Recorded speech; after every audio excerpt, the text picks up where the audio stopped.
And Brendan Connor. Good afternoon, I'm Jessica Goselin. Well, it is a big day for the mining industry in the Gogama area south of Timmins. Prime Minister Justin Trudeau and Premier Doug Ford are there today for the groundbreaking ceremony at the Côté Gold site, about 20 kilometers from Gogama. Now, the project is being developed by IAMGOLD, which received construction approval in July.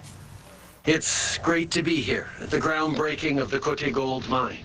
I know this is not just big news for the people of Gogama, but also for folks in Sudbury, Timmins, and right across northern Ontario. During construction, this project will create more than 1,000 good jobs for people in the area, as well as 450 full-time positions once it's completed. With every shovel in the ground, we're taking another step towards recovery. Another step to ensuring no part of Ontario is left behind. We will work together to build a better, stronger future for the people of Northern Ontario and for the people across this great province. And we won't stop until every single community, every single business, and every single person in this province is back on their feet. And the tour is part of a two-day trip to the north for Premier Ford.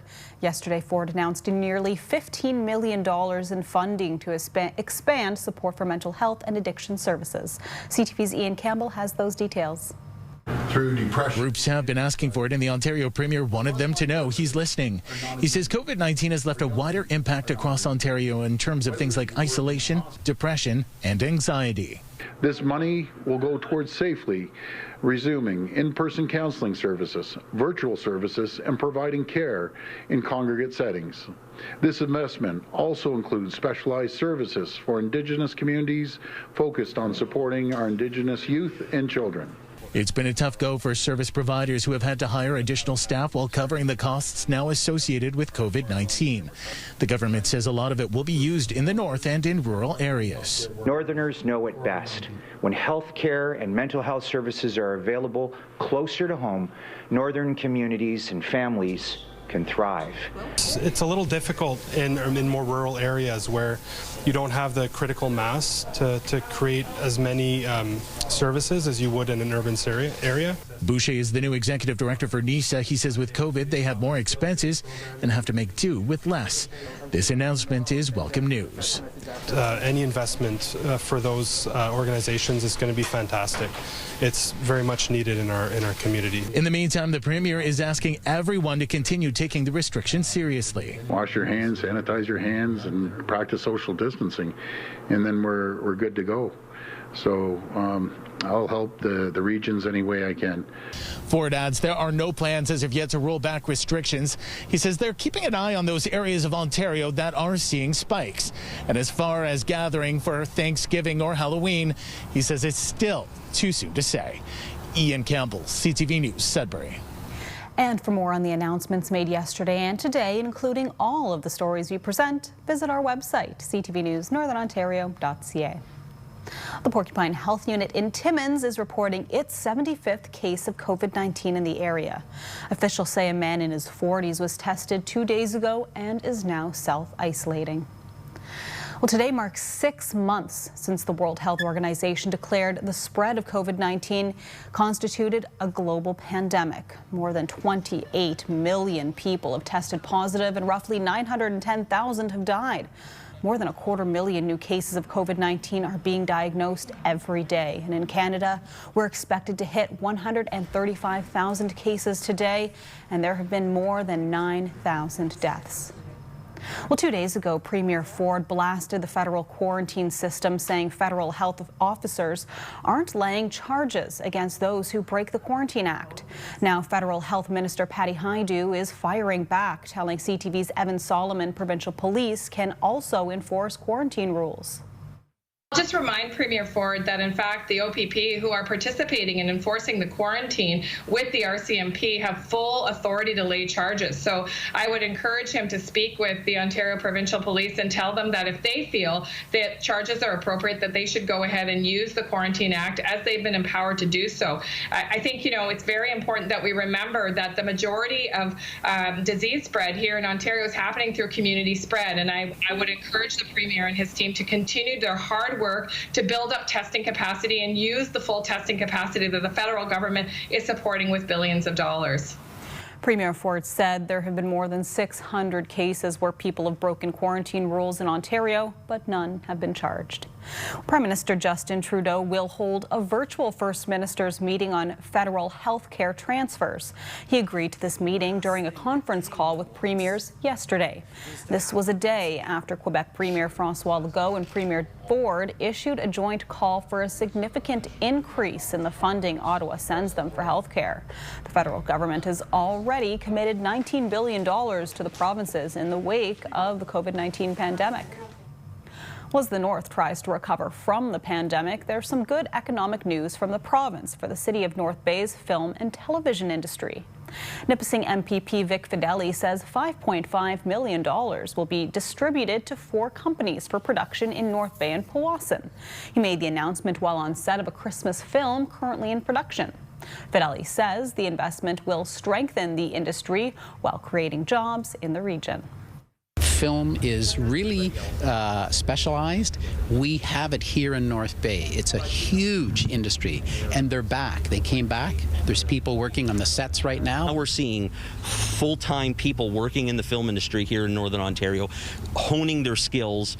A lot of films here are winning awards, so they're getting global recognition, and it's popularizing this region. And he says the film and television industry has invested millions of dollars in North Bay's local economy. Greater Sudbury fire crews were busy last night, starting with a fire in the city's flour mill area. Crews responded to a detached garage fire after 5 p.m. on Tedman Avenue. Crews were able to extinguish the blaze, but say it's a total loss. And around the same time, crews were also responding to a garage fire in Capreol that they say was not a total loss. Well, it's time for your first check on weather today. It's Friday, it's sunny, and I don't know about you, but that makes me happy. For more, hopefully good news on the weekend weather, let's go to CTV's Will Aiello.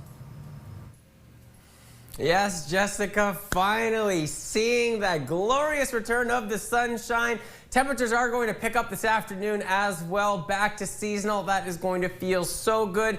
And we're starting with sunshine this weekend, but unfortunately the rain moves back into the region, so we will need those umbrellas. Let's have a look at our current conditions. Our first weather brought to you in part by Northern College. Proud to be North, proud to be Northern. Oh, that looks so good. I haven't had a board like this all week long.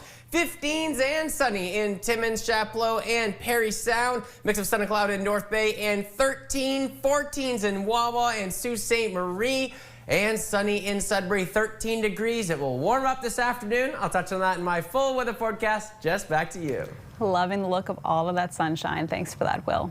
Now, while numbers have started to come down south of the border, many Canadian mayors of border cities are calling on the federal government to keep the border closed moving forward. CTV's Jairus Patterson has more. For nearly 6 months, most Americans have not been allowed into Canada, and most Canadians have been unable to cross into the United States. The agreement to keep the border closed is set to expire in 11 days. The mayor of Sault Ste. Marie, Michigan, hopes to see the border closure end. And I would recommend opening. I know that, on your side, people are hesitant because you're watching our national media, but that's not really representative of what is happening in Sault Ste. Marie, Michigan. According to the Sault Michigan's Chippewa County Health Unit, the region currently has 19 people still recovering from probable or confirmed COVID cases. But Mayor Gary says keeping the border closed is preventing people from seeing loved ones. We are, many of us are family of Sault Ste. Marie, Ontario members.